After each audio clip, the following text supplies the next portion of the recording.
Well, hello, hello. Welcome to the OGGN live stream. Today, we are doing something really special. Here at the Oil and Gas Global Network, it is commonplace for us to receive emails and requests from our followers, as well as the connections we have in the oil and gas space. And so one of the big topics of today, and it's very timely, is what do we do about cash flow? How do you free up cash flow? From an operational standpoint, what do you do? What moves can you make? What strategies can you implement? And I'm very happy to say that we've got a very esteemed panel today. This is really going to be something where we're going to cover a lot of ground, and we're going to talk about something that really boils down to the nitty gritty, which is cash flow. So the title for today, our subject is Strategic Approaches to Right Sizing G&A and Achieving Free Cash Flow. And so with that, I'm going to go ahead and just go around the panel and have each of you guys just share with the audience who you are, what your role is, and then just kind of just give a general statement about, the topic of today. I know that we've put a lot of thought into this. It's unscripted. So I do want to remind everyone, nobody's reading any teleprompters. This is the real deal. This is your chance to send in questions to us and really talk to experts. So we'll start off with Jimmy Fortuna. How are you today, Jimmy? Sure, doing great. Thanks for the intro, Warren. I'm Jimmy Fortuna. I'm the Chief Product Officer with Enverus. And we provide a number of services to oil and gas related companies, most notably producers, obviously, but also service companies. And a big part of our line of business that many are not aware of is actually related to G&A functions, most specifically to finance and procurement and purchasing. So we operate the largest payables network in oil and gas, which connects suppliers to buyers. And in so doing, essentially automate workflows related to field tickets and invoices.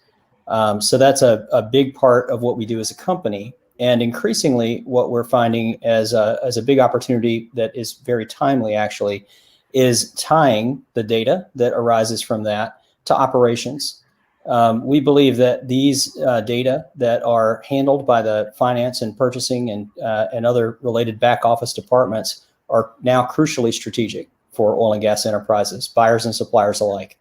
And that they represent big opportunities to create efficiencies and create positive cash flow at a time when it's desperately needed.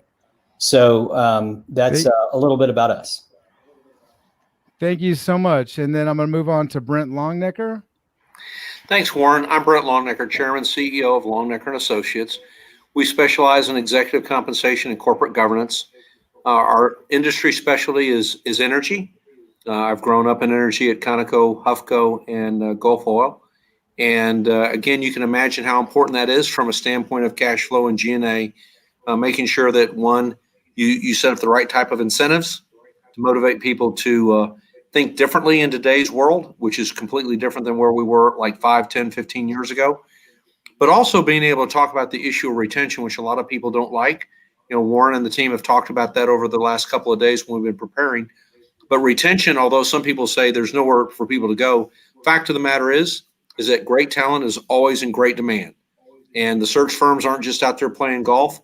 They're actually looking for the great talent. So it's important to make sure we have the right teams, we have the right incentives, and we attack cash flow the way we're going to talk about today. Well, I love that, Brent. And that's, I think, going to be so exciting about this is there is a lot of optimism and there's moves people can make, but also to pull on the experience that you have for so many years. This is something that all of you guys have seen. You've seen the pendulum swing, and it's a real pleasure to know that we're about to jump into this. And so next I want to bring on Jim Mayfield. How you doing, Jim? Doing great. Thank you, Warren. So I'm Jim Mayfield. I'm the Chief Administrative Officer and Chief Compliance Officer for Fleur de Lis Energy. Fleur de Lis, ourselves, we're, producers on the upstream side. And traditionally, we've been production buyers. And our founders have decades of experience with that. So our business model has always been focused around optimized LOE, cost reductions in both LOE, running a really lean G&A structure. So should be able to give you a good view, in this conversation and discussion of how it feels and what it's like experience-wise, at a company and producer. And, looking around and on the panel here, I think we're almost clients of everyone on the call. So should be able to give you a good view on the producer and company side and how all this impacts profitability and cash flow. Amazing. That's terrific. Thank you. And then from Opportune, I have two gentlemen. I've got Josh Sherman, Carl Wimberly. Hey guys, you guys have contributed a lot into us being able to really identify how to go through this process today. G&A might not be something, and I know we'll get into it, that everybody knows about. It knows all the little tips and tricks that we're going to get into today. But go ahead, Josh, if you don't mind, just tell us a little bit about your role at Opportune, and welcome to the show. All right. Thanks, Warren. Thanks, everybody, for being on, and attendees for listening in. So I'm Josh Sherman. I'm a partner here. I cover what we call complex financial reporting and corporate finance groups. In general, Opportune is full service energy advisor. We don't do audits or Sarbanes type work, but other than that, it's everything that a typical consulting firms do, as well as anything that a energy firm does, from back office to the front office, other than maybe operating assets themselves. My role here is anything really financial statement related. So from helping companies work through transactions with their regulated and other regular way advisors, from attorneys, auditors, et cetera, to help get financial statement, those properly disclosed on the financials, valuation, et cetera, financial statement analysis with respect to restructuring and those type of things. That's my role here. Carl? That's terrific. Thank you, Josh. And hi, Carl. Hello, Carl Wimberly. I'm a partner with Josh Sherman at Opportune. Like he mentioned, and kind of like Brent and most of the folks on here, we are energy only. That's what we do. I have the pleasure of leading our upstream sector and also do a little bit of the midstream on the commercial side. And in the context of the G&A and the issues we're going to be talking about, I work with Josh and his group and all of our other service lines, and really work with folks just like the ones that are on this panel to help our clients maneuver through these times, as well as good times that are soon to be coming, I think. Well, thank you, Carl. And also, I'm now going to introduce Managing Director for Marsh Wortham, David Czar. David, how are you today? Great. Thank you, Warren. Thank you. Yes, I'm a Managing Director in the energy practice of Marsh Wortham. I'm sure most of you are very aware of insurance rates not being everybody's favorite thing right now. Rates on almost all lines, from D&O insurance to control well insurance to general liability and umbrella liability insurance, been going up lately. It does help when you're the biggest insurance broker in the world, but there are different strategies that you can use to get the best deals from your carriers that I will speak to later on today. Terrific. Well, thank you. So let's get this thing started. One of the things that OGGN is very passionate about, and every single one of you guys are in alignment with what this value is that we have, which is it's about giving. It's about sharing information.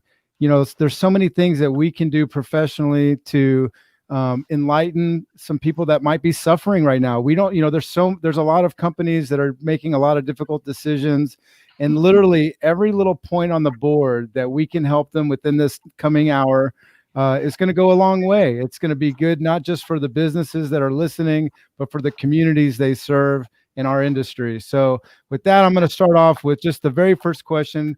I'm going to kind of make it a coin flip between Carl and Josh. Tell our listeners, the viewers, what is G&A? Like what is truly the definition of what it is, so that once we get on past and we get into this deeper dive, people will really know what we're talking about.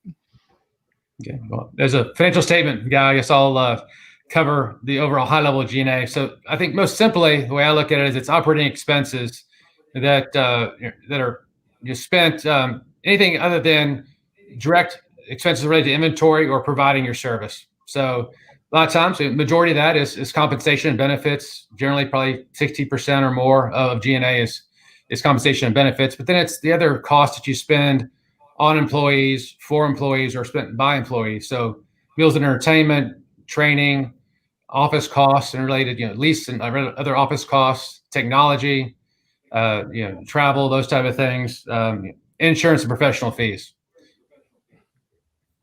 Terrific. Thank you. And so let's get it started. Brent, I want to just pose a question to you, which is, in today's marketplace, with everything that's going on, with your history of being in this industry, and this isn't the first time you've seen this, right? Oh, no.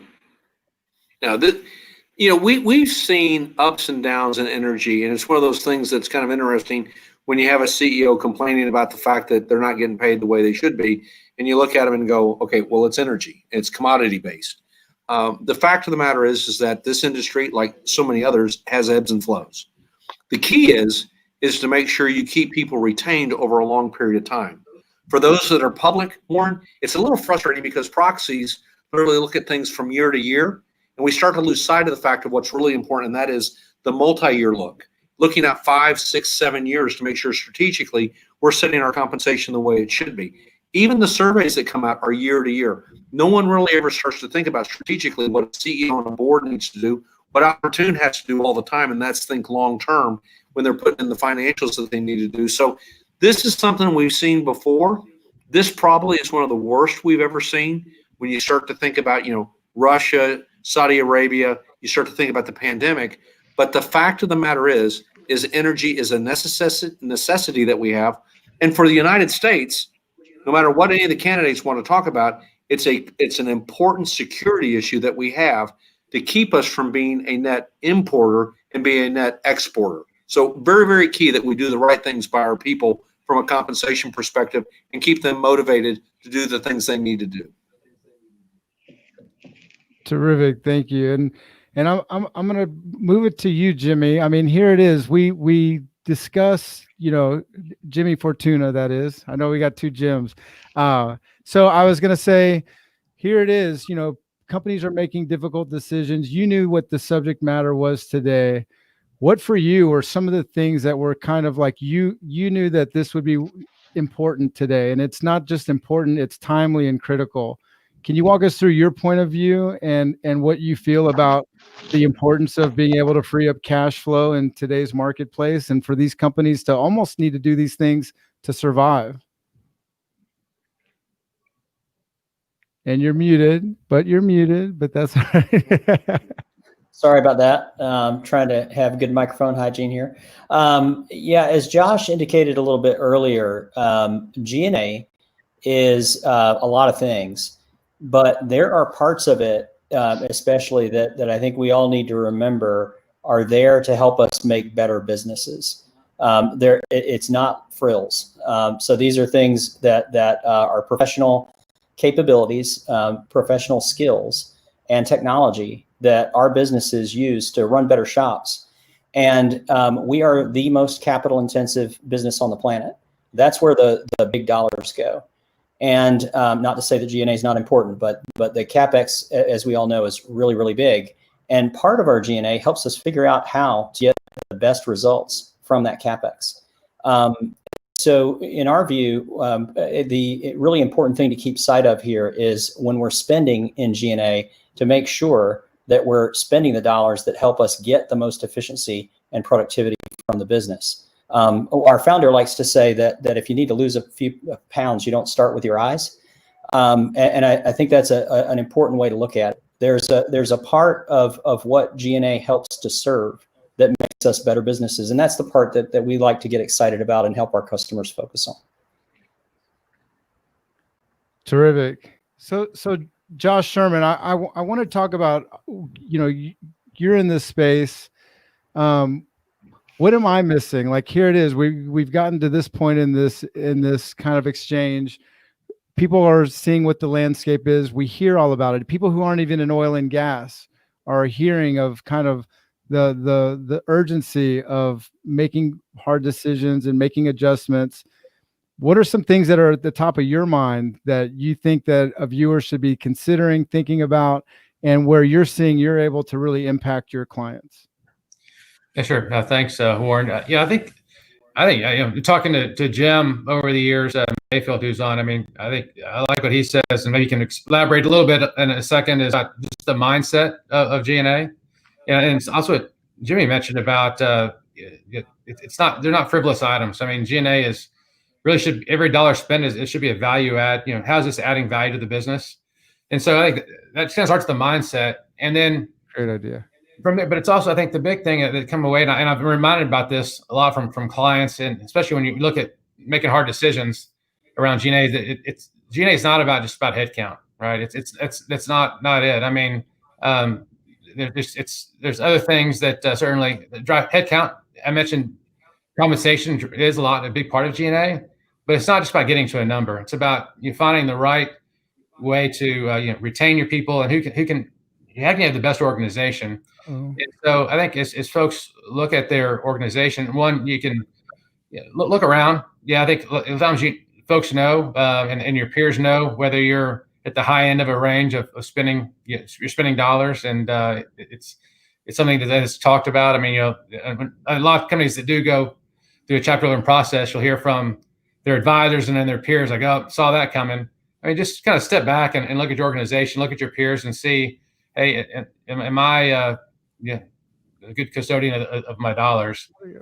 And from there, how do you improve the organization? I think this kind of starts there, and then through that analysis, things will come out that things that you have that are nice to have but not have to have.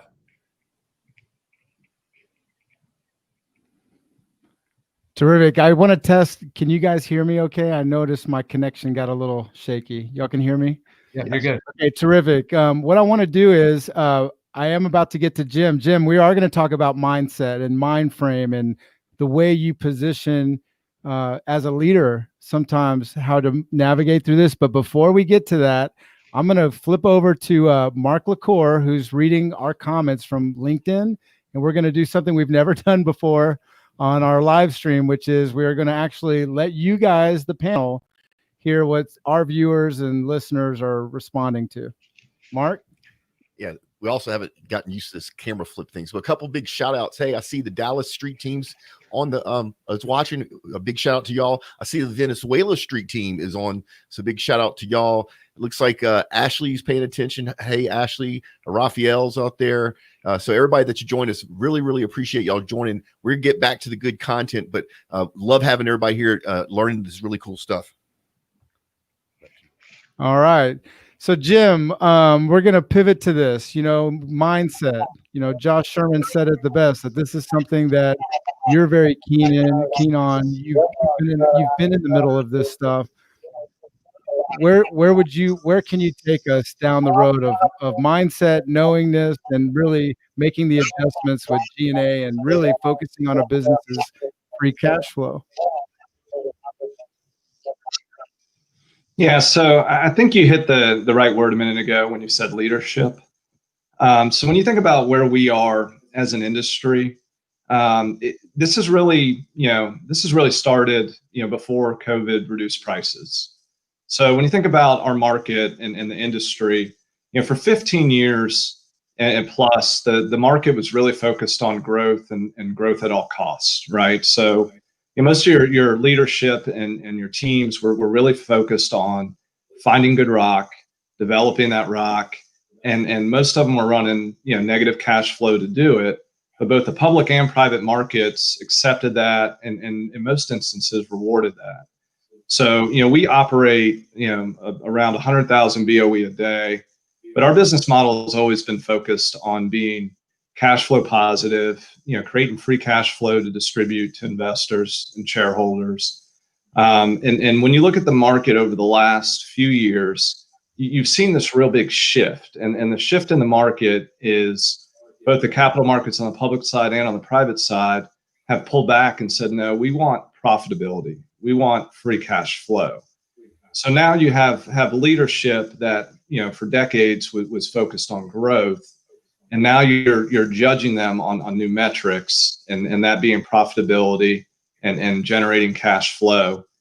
So when you think about, a leadership shift, your leadership needs to step back and look at itself and say, hey, do we have the right DNA?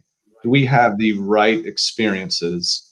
And there's strategy and there's tactics. And that leadership now needs to focus on something that may not have been part of their DNA originally. And they've got to learn those experiences now, or figure out a way to quickly get up that learning curve.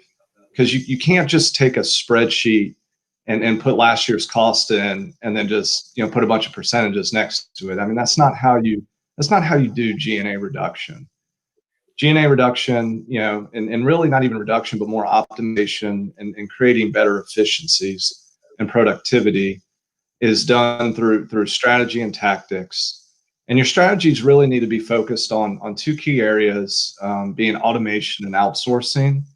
And when I say the word outsourcing, a lot of people think, they get in their mind that you're just taking a function and turning it over to somebody else and letting them deal with it. And when I say outsourcing, I don't necessarily mean that.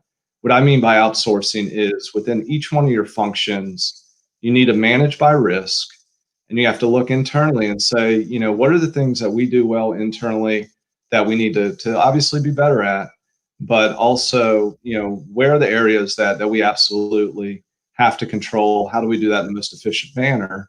And then where do we have opportunities to outsource the other pieces that, groups out there can do, better, faster, cheaper, because they have a certain specialty there. And then internally with us, I mean, we outsource pieces of our marketing, accounting, land administration, HR. I mean, almost every single function that we have, there's some sort of outsourcing involved with it. And we are always looking to improve on our automation and making that, as efficient as possible. Terrific. Thank you very much. And Carl, I want to open it up to you. I mean, we just covered a couple different things, a couple different aspects, but just your professional intuition as you see how the panel is going. And here we are, we're just 20 minutes into this live stream. What are you thinking? Like, what are some things that you think that we should rise to the service of this conversation that potentially could make an impact? Well, I think that everybody's hitting the nail on the head here. I really do. And I think the thing that my perspective, using your word, is that these are difficult times in the industry. Jim Mayfield's right. It started before COVID, but it certainly hadn't been helped by COVID. The investor relations, the investor market has pivoted 180 degrees. All industries are going through this right now. The energy industry, as Brent noted, man, it has all kinds of implications, including national security and things like that need to be thought through in a big picture. But the folks that we deal with and their companies are having to make real life decisions in real time in a very vast changing marketplace, and a lot of politics involved as well, quite frankly. And there are, as Jimmy Fortuna noted, this isn't frivolous spending. Nobody has staffed their company with people that are just, not doing much. They have thoughtfully thought through how they want to manage their assets, manage their business, as Jim Mayfield just kind of walked through a bunch of great examples. But the reality is that there are changes that need to be made at most places. And it's that realization that you're having to hit. And the companies and the management teams that Jim Mayfield mentioned that are saying, hey, look, I may need to change my DNA a little bit. I may need to change the way I've done business in the past to get ready for the future. And I think that the thing that kind of it creates a little bit of paralysis with some folks, because it is a big issue that needs to be addressed. And I think the teams that are looking at themselves in the mirror and saying, okay, what does next year look like? That's a good start. What does 2 years look like from now? That's a better start. And those guys are the ones, as they are being more proactive right now than reactive, are the ones, in my opinion, that are going to have the best chances of success in the future. And each one of those, we work with those guys every day on all spectrums, all sizes. And it's just interesting to see people work through what is considered G&A versus what is really pretty critical. And G&A is one of those critical components. I absolutely believe that. And I'm glad to say that the folks that we're working with and the firms like Jimmy Fortuna's that are thoughtfully putting together products that'll help those guys get there. There are innovations today that are happening that are exciting. It's opportunistic. It really is. And the industry still has tons of opportunity available for everybody. Thank you. And I'm going to get into something. I do want to say, David, I'm really excited to talk to you about insurance. I know it's actually a line item that I think really we have to dive into here. You might be the only one. I can't believe I used the word excited and the word insurance together, but that's what you do sometimes. I am really excited because the strategies on the cost and really the fact that it is a major component to where companies can dial in, be more competitive, find more innovative ways to do things. But, as you've been through this and you're here in Houston, Texas, and you've got your energy background and you're with Marsh, what are the things that you're noticing? What are the things that you would say you're experiencing with some of your clients that are really trying to dial things down a bit? Right. Well, I guess to give a little brief history, the reason that insurance rates are going up right now is threefold. One, they've for the last 10 to 12 years, other than automobile insurance, all rates have been going down for the energy industry. All rates have been going down. 18 months ago, it started changing.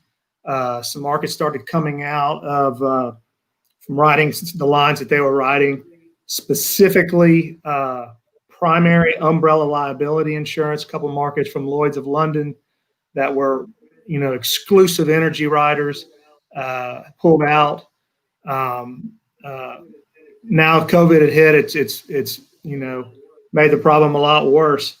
In my 30 years of being in this business, over the last 3 years, I've seen more liability losses hit the umbrella than my prior 27 years. A lot of those are auto, and auto rates continue to go up. But the umbrella rates on top of the auto and general liability losses have happened too that have hit the umbrella. The umbrella rates have gone through the roof. The things that I think that have worked is number one, finding out which one of those lines of insurance you need the most help with. If you can get your management team to meet with all the underwriters, great, but that's probably not highly likely. Find the tickets that have, every E&P firm is different from every E&P firm. Every midstream firm is different from every midstream. Oilfield service is the same. Find the areas that have hit you the hardest, where you failed. Get your management team in front of the underwriters. No one can tell your story better than the management team. But specifically with autos, you've got to be checking your MVRs on a regular basis, not just when you're hiring them. There's all kinds of driver training experiences you can give them, driver incentive plans. But kind of the latest thing, most of these, if you have a fleet of 50 vehicles or more, almost everybody has now put in these telematics that are monitors in the vehicle that can show when a truck is swerved, sped up too quickly, what have you. And get in front of your underwriters with your stories, that what you've done to improve your loss control and your loss record, right up front out of the right up front when you're talking to these underwriters, because they are asking right now in a tight market, they're asking every single question that you don't want them to ask. So you got to lead with what you're doing that separates you from your competitors. Same thing on the property side. Downstream energy refineries and even midstream firms have been hit hard on. There's been a lot of property losses, and one of the best things you can do is get our loss control person with the insurance company's loss control person, and go out to the site and meet with the operational people on the site and walk them through your plant, and that's been very successful lately. Directors and officers liability, if you're a publicly held firm, you know how high that's gotten. Just one thing to keep in mind, if you are headed towards bankruptcy, which a lot of energy firms that have done and are doing, you know, my client recently said to me, we're spending enough on legal expenses to put us back into bankruptcy. Directors and officers liability has gotten so expensive. And when you go into bankruptcy, you have to buy what's called an extended reporting period. It's a 6-year extended reporting period for the old firm. And that can be, 3 times what you're paying for the coverage now. And like I mentioned, it's gone through the roof. It's already expensive now. So, just get with your insurance broker and tell them what's going on. Well, thank you, David. It's a big component. I think you covered a lot there. And yeah, when people start digging into their insurance portfolio, there's just a lot there. There's different layers and there's different strategies. And my takeaway from what you were saying is, from a risk control standpoint and proactively telling your story and involving a strategy that's going to really involve the executives to kind of circle the wagons, if you will, around each and every item in their insurance portfolio. So thank you for that. We have a couple more segments to this. I'm really excited to go to our next round. But in the meantime, we have some different comments that have come in from LinkedIn, and I'm going to go ahead and shift the camera over to Mark LaCour, and he's going to read off what he's got coming in from our feed. So firstly, we want a big shout out to Stratus Technology, who makes this possible. Thanks for sponsoring this live stream. We love you to death. Big shout out to, I'm sorry, Sean, I missed your thing. Big shout out to Sean McDonald in Northern Alberta. A big shout out to Jonathan from Bogota, Colombia. Hey, Elon, big shout out to Randy with up in Argentina. A big shout out for Ryan from Calgary. And then we have Ashley back again, looking for us to add a little bit of diversity to the panel, which we will do, Ashley, promise you. So just back to you, Warren. Just want to give everybody a big shout out that is listening right now. And once again, big thank you to Stratus Technologies for making all this possible. All right. So this is great. So we've gone through G&A, we've gone through a few of these, a lot of different things relating to leadership and whatnot. And we've talked insurance, which is a significant part of, like, just, you don't want to be you don't want to be too thrifty, but you got to look at stuff, right? But let's talk about something else. Let's talk about executive comp, and let's talk about what you've seen people do in the past, how they handle it, and do shareholders view it as good or bad? And with this, I'm going to just do a little free round where you just unmute, be conscientious of our other panelists, and I'd love to hear from all of you if you don't mind. And I'll get us kicked off with Brent, and then you guys just intuitively have a conversation for the next 5 to 8 minutes. And then we're going to go into the next segment. So with that, Brent, I'll kick it off to you. Well, thanks, Warren. I think I've heard some great things from Josh, Carl, and Jim with regard to comp.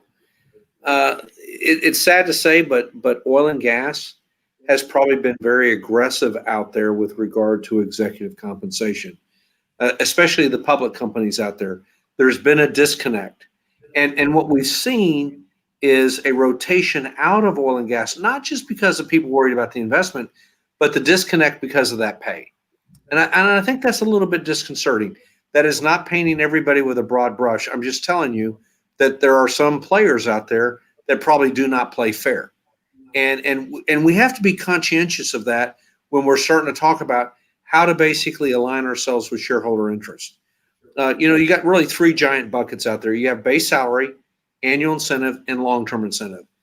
I am not a giant proponent of cutting base salary. And I get it as companies start to see the revenues go down, and that has the highest correlation to base salary. But the fact of the matter is there's a lot of technical reasons why I don't like to touch that. Mostly because people start to have a short memory span, and 2 or 3 years later, when you want to increase it, they go, what the heck's going on? So you got to be real careful with that. But when you start to talk about annual and long-term incentives, and I think these guys have done a great job. That's why I enjoyed being part of this panel. Operating cash flow can be a very important part of the annual incentive metric. So can G&A. And so you can start to have some fun. And I've had some executives in the past Warren say, Brent, how often should we look at our annual incentive plan? And I'll say, well, most likely annually.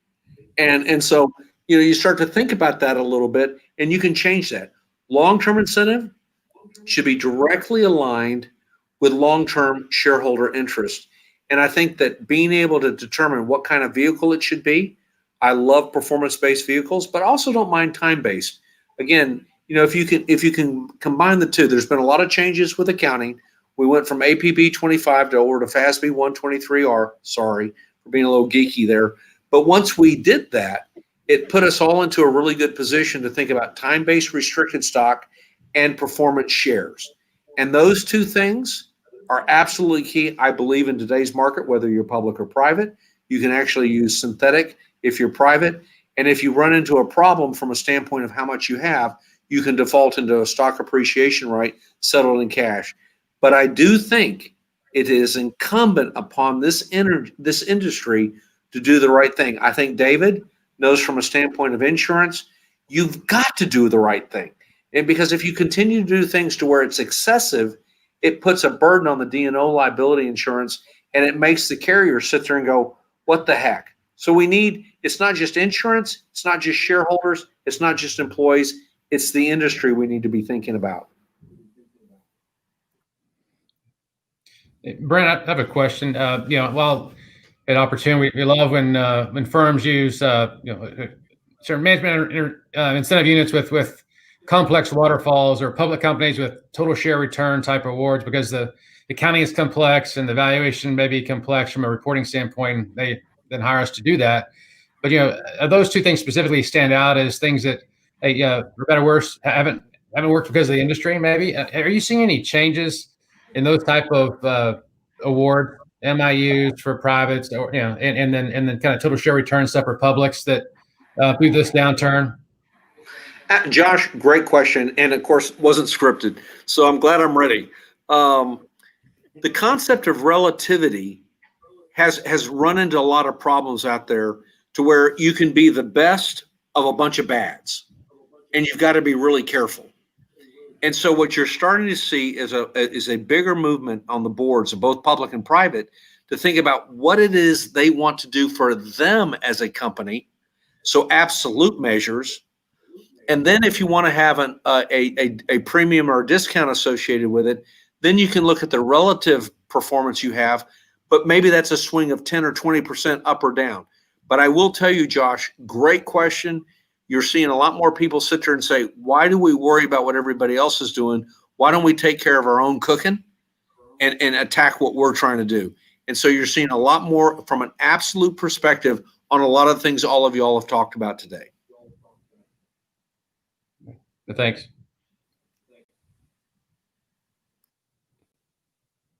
Anybody else want to chime in? Or I'm gonna get into shareholders next. I want to circle the wagons on some things. But Jimmy, Yeah, I'd throw in a little something on this point. It's no secret that our industry has challenges with access to capital. That started long before the price war and the pandemic downturn of this year. It started more than a couple years ago. There are going to be additional hurdles to capital in the future, and you can already see some of that forming up now.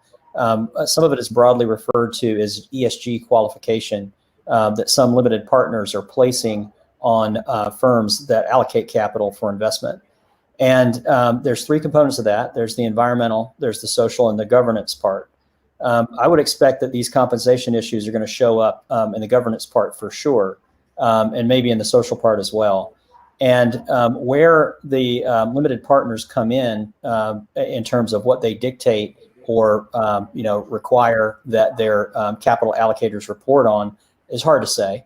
And where the trend of ESG investment will go over time is hard to say.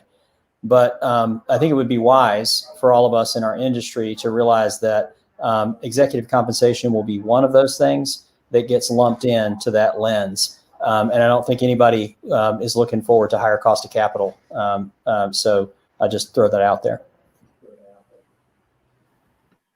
Excellent point. Jim, did you want to? And Jimmy, I would just add, it'll be interesting to see how the election falls out, because I think ESG is probably the one thing from a public company board perspective is the number one thing that everybody is talking about right now, and how to build incentives around that to be sensitive to it.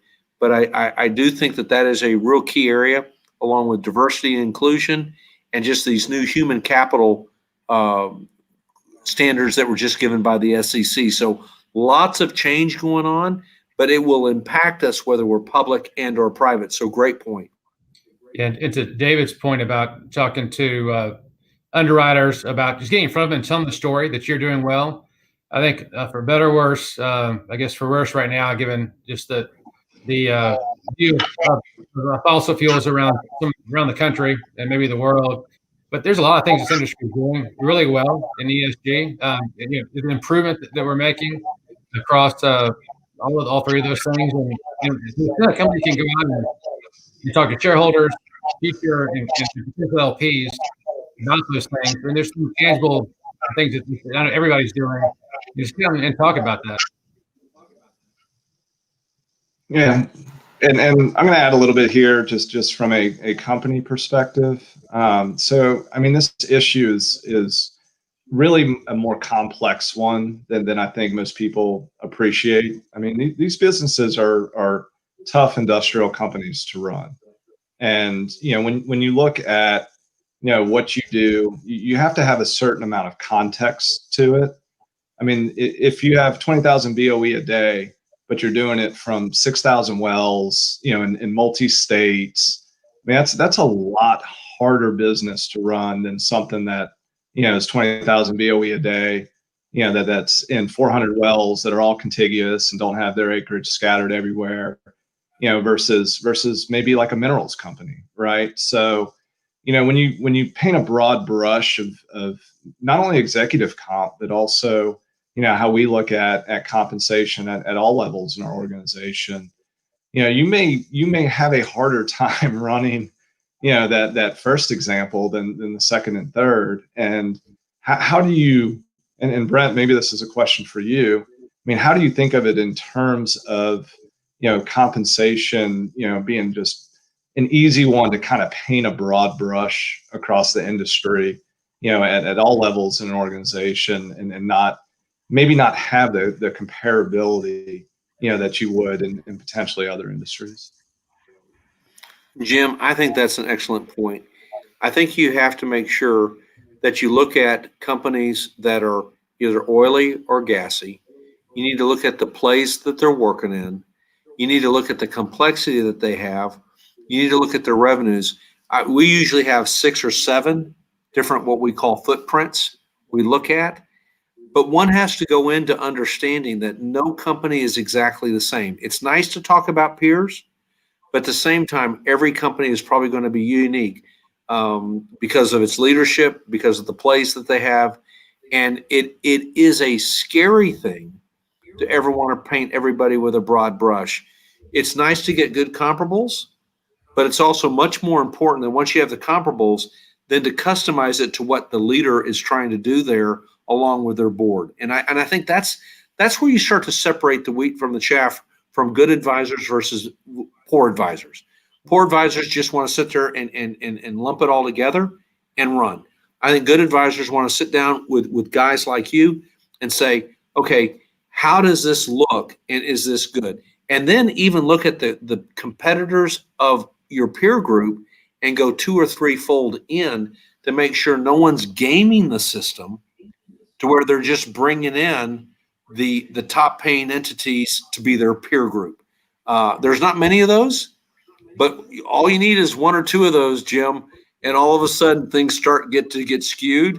And every time one of those people got bought, I was probably always celebrating. So I think making sure you look at each individual company and what the CEO and leadership are trying to do is much more important in framing how you go after peers after that.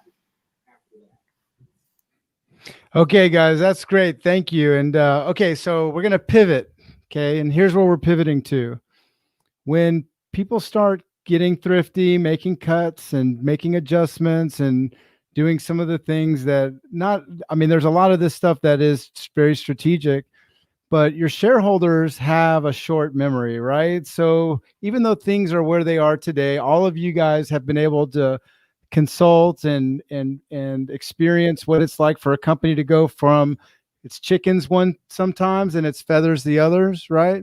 And so there's this part about shareholders, which is when the faucet gets turned on and now we're back in business, don't you want to ramp up quickly? Don't you want to be able to be able to produce the way and as quickly as you can before it was feather time? So my question for you guys, and I would like to hear from each and every one of you. We'll just open it up again until everybody has a chance to reply. But what's the importance of keeping your eye on the ball of saying these adjustments that you're making need to be able to be reversed in a way? You gotta be ready when it's rhino time, right? So we'll start with Josh Sherman, and then if you guys want, when you pause out, I'll call on you guys just to keep it organized. Right. Sounds good, Warren. Thank you. Yeah. So as far as doing things to keep your eye on the ball, I mean, every person, no matter where they are in the organization, they're responsible for something. And so, to the extent they can look at how do you make their organization better, or their piece of the organization, how can they add value, where can you be efficient, is important. I think it starts there, and then and they're going to do that. I think you look at it as if it's your own money. You say any part of the organization, look like you're spending your own money and treat it that way. And I think that's where a lot of folks, I guess I wouldn't say get it wrong, but lose sight of that while the money's not coming out of their pocket, it's a little more freely spent. And that's not unique to oil and gas. That's any business. So I think that's my view on just what businesses should be doing. And then and again, it's every employee, not just the folks at the top. Terrific. Thank you. And Jimmy Fortuna. Yeah, thanks, Warren. What I would say is that the last thing you want to do right now is to shut off your access to information and go in the bunker. When the worm turns, and it will, the relationships that we have with each other, I'm thinking about operators with their suppliers, operators with their capital providers and others, are going to be critical to be able to leverage quickly. So is the knowledge of the operating environment. And that is continuing to develop even now. So despite the fact that we're seeing a tremendous downturn as we enter base decline in a lot of different places, that doesn't mean that our knowledge about the oil and gas environment, the subsurface, transport, everything isn't continuing to get better. And we aren't able to develop more and better models so that we can make good decisions quickly. So be ready for that. It'll happen, and keep an eye to it. That would be my advice. Thank you. And David Czar, in the world of insurance, people are, just like they make adjustments when revenues are down, then you got times where you're expanding and fleets are growing. Any advice there? I would just say, you asked this question, relationships. It sounds so cliche, but insurance is a long-term game. If you're going to be in your business for 15, 30 years, whatever it is, you want to form relationships, not with your broker, but with your underwriters. And it's just so apparent in this environment when energy is down and insurance rates are going through the roof. The ones that have established a long-term relationship with their carriers, whether it's primary casualty, umbrella liability, control of well insurance, D&O especially, those are the ones that are getting treated much better than the ones that have switched around from, 5 years ago when rates were as cheap as they ever were. Switching at that time is probably not the right thing to do. And people I think are learning that lesson. So I don't know if that answers your question, but that's what came to my mind when you asked that question. Well, thank you, David. I appreciate that. And Jim, your take, shareholders, we're talking about I'm paraphrasing here, but shareholders have a short-term memory. So while you got to be tight right now, you got to also be ready to grow.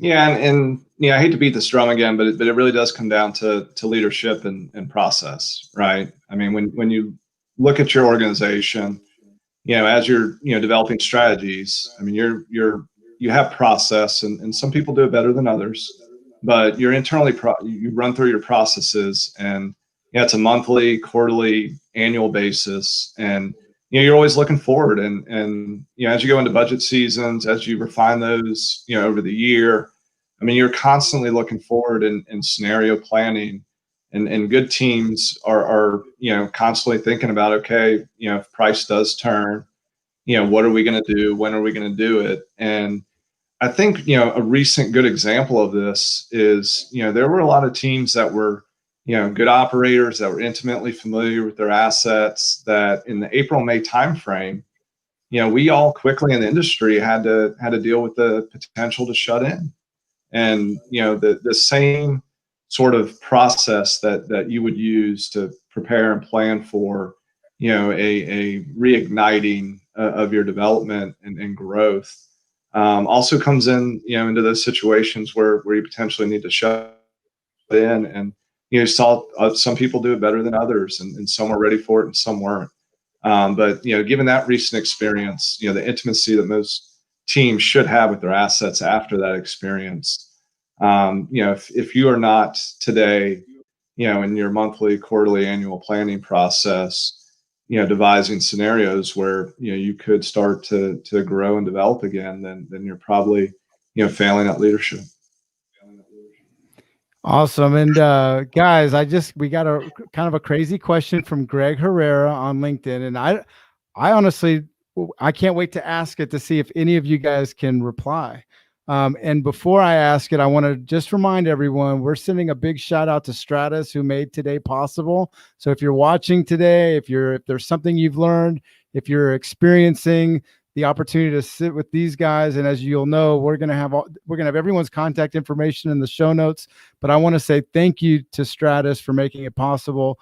But here's the question from Greg Herrera. It says, when will oil companies focus on refrac?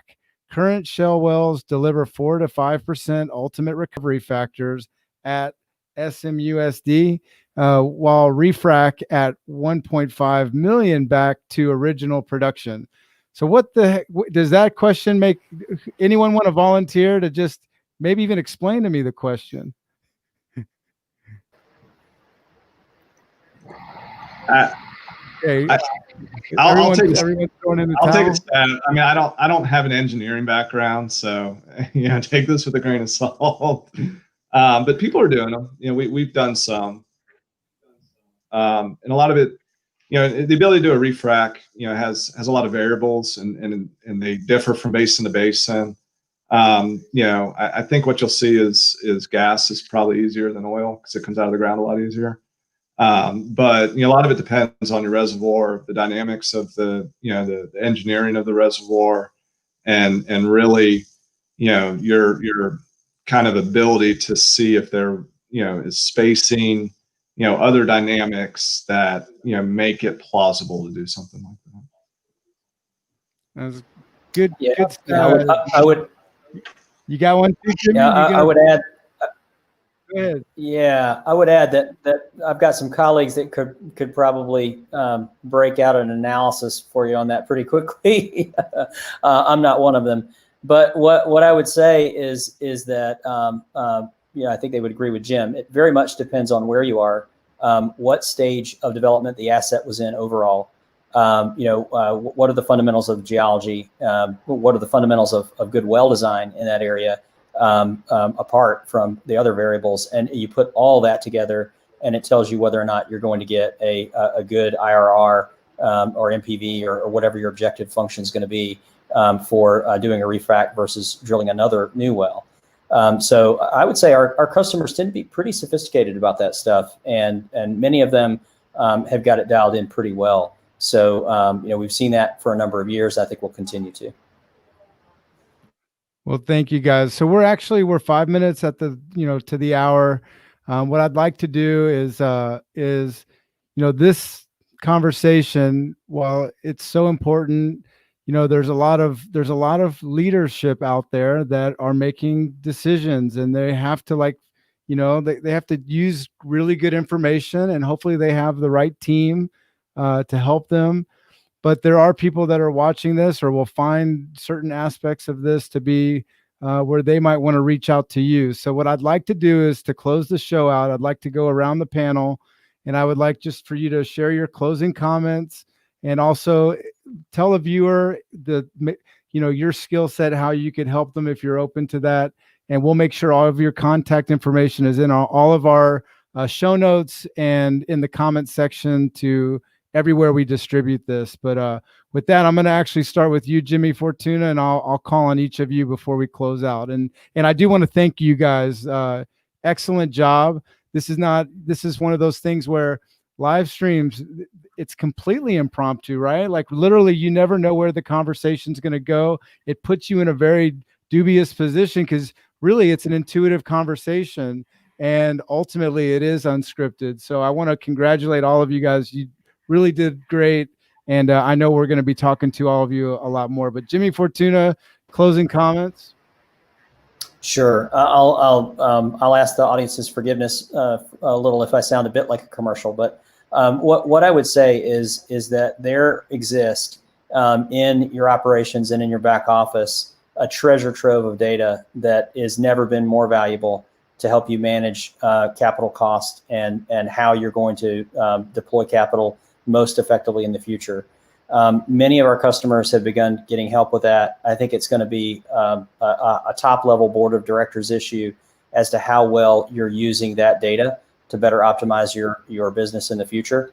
And that's not to say that customers haven't been doing a good job of that, but I think the data that we have at our disposal now and the technology we can bring to bear yields a tremendous opportunity to take it next level, and our industry needs it. Thank you. And Jim.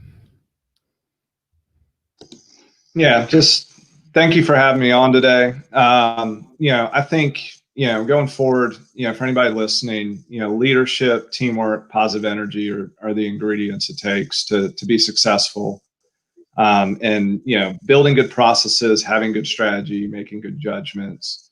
If you have those core characteristics, you can definitely do it. And we, like I said previously, we use most of have a lot of products and services that we get from the panel, and almost everyone on the panel, and they're consummate professionals. So within their disciplines, if you need anything, I would highly recommend you reach out to anybody on this panel, because they're the best at what they do.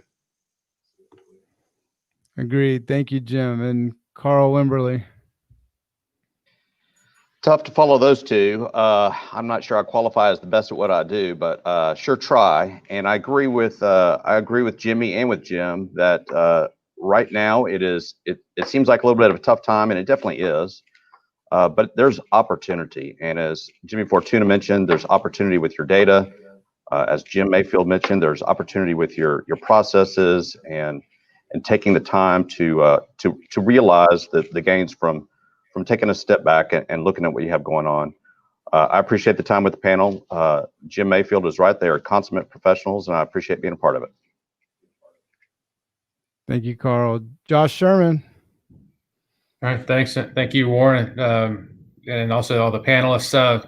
What's great about this is, as I mentioned, G&A is not about just headcount. It's about all the things that help run a business and make it hum, and have all these experts in each of their respective areas talking about this has been great for me, and hopefully everybody that's listening.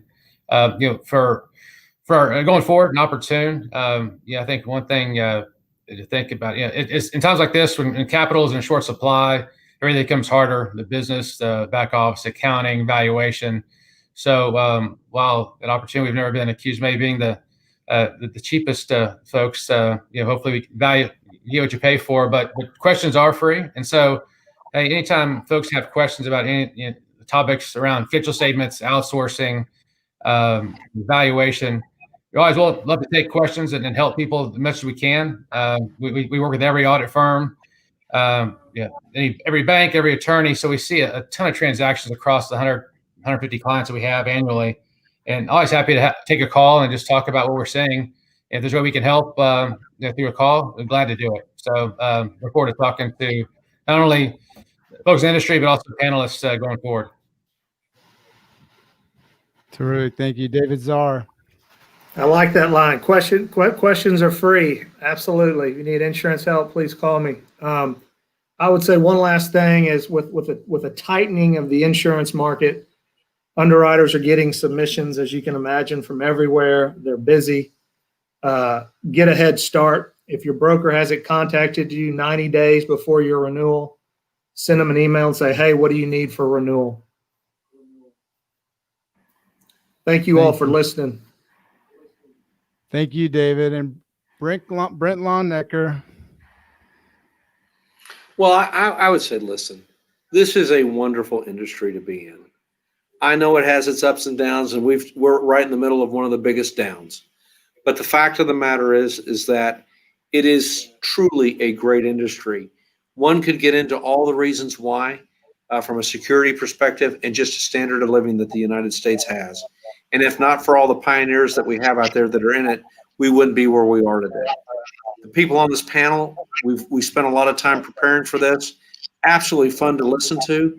But I will still tell you, at the end of the day, Longnecker & Associates specializes in the people that you have and making sure that the three most important things you can do: attract, retain, and motivate.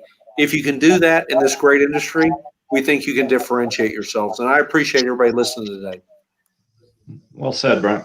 Well, thank you guys. Thank you very much. And